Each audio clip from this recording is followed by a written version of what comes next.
A horrific reminder of his worst nightmare. A year ago, 23-year-old Kudakwashe was doused in petrol and set alight.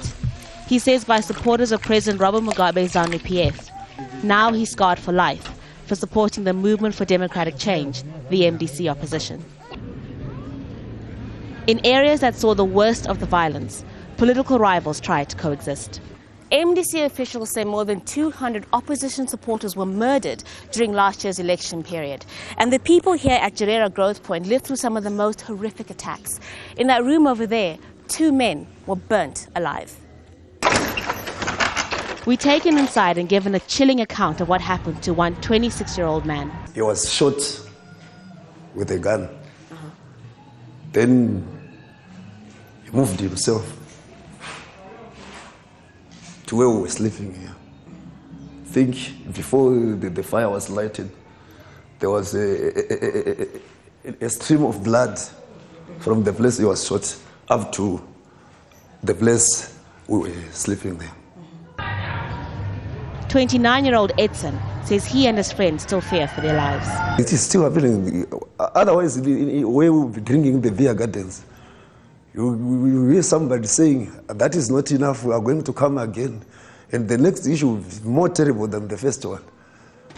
So you can't feel safe while we are meeting with such nonsense.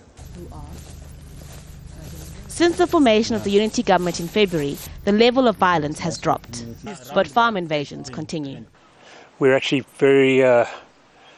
quite worried about it and a little bit depressed about the silence, the deafening silence regarding the land issue. It seems to have been put at the bottom of the agenda.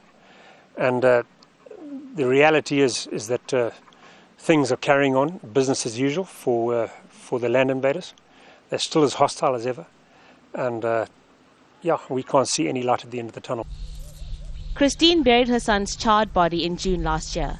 No police investigation was ever carried out. Despite her grief, she believes his death served a purpose. Those were horrible times. Now with unity government, there's food in shops. I may sound cruel, but I have to believe my son's death was worth it.